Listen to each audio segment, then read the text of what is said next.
জুলুক গ্রাম মেঘের সামিয়ানায় ঢাকা পড়ছে। মেঘ এসে ঢেকে দিচ্ছে গ্রামটাকে। আমরা যে জায়গায় রয়েছি, এই ঘর, সেখান থেকে ধুপি ধারা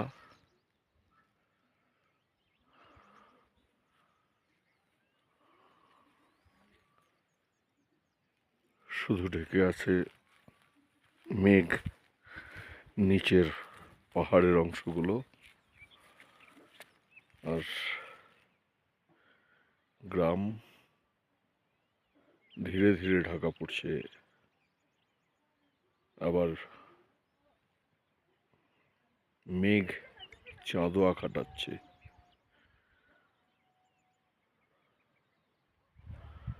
এই সাদা মেঘ, উড়ো মেঘ চারিদিকে বিস্তৃত।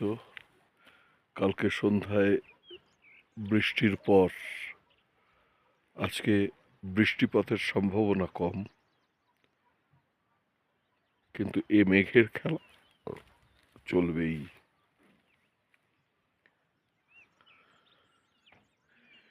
পাহাড়ের এই অংশটার উপরে ঢেকে আছে মেঘ, পেঁজা তুলোর মতন। এখান থেকে মনে হচ্ছে বাচ্চারা যে হাতের কাজ বানায় তুলো দিয়ে,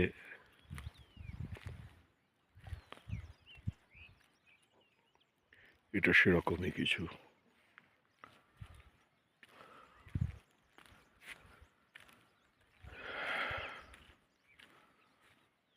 সিল্ক রুট এবং সব জায়গাতেই এইরকম জিগজ্যাগ পয়েন্ট। আর আমার ক্যামেরার সামনে যে গাছটা, এটা হচ্ছে রডোডেনড্রন।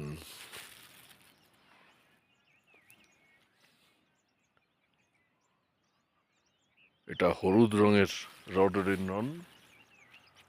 এছাড়া এখানে গোলাপি এবং লাল, এ দুটো কালার দেখা গেছে। সাদাটা দেখিনি এই চত্বরে, তবে এই 4 কালারের রডোডেনড্রন আমি বিভিন্ন সময় দেখতে পেয়েছি। এখানকার যে পাথরগুলো,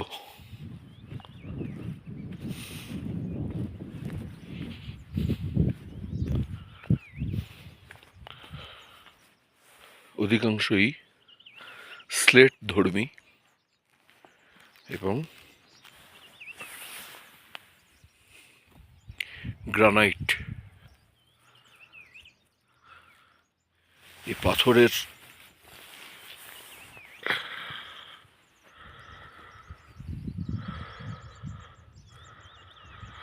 এটা গ্রানাইট পাথর এই অংশ, ফলে ওই একটা দেখা যাচ্ছে একটু চুনা পাথর হয়তো মিশে আছে। গ্রানাইট থাকলে সেখানে ধসের সম্ভাবনা কম।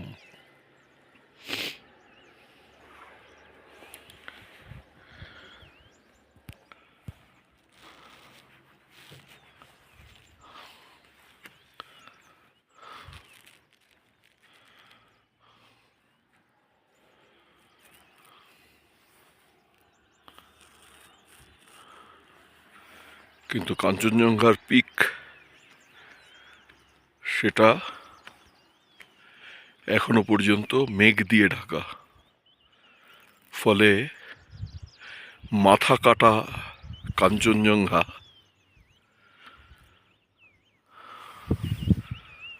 আমাদের চোখের সামনে, যেটা সান্দাকফু এবং ফালুট থেকে দেখা যায়। ওখানকার মানুষের দেওয়া নাম। জুলুক ঢেকে গেছে পুরোপুরি মেঘ দিয়ে। হ্যাঁ, যেটা বলছিলাম, এই কাঞ্চনজঙ্ঘাকেই সান্দাকফু এবং ফালুট থেকে মানুষ বলে দ্য স্লিপিং বুদ্ধা। একজন মানুষ তার অবয়ব নিয়ে শুয়ে আছেন এরকম দেখা যায়, যেটা আমরা দেখতে পেয়েছিলাম আজ এই কাঞ্চনজঙ্ঘা দেখতে এসে। সেইটাই আর একবার মনে পড়ে গেল।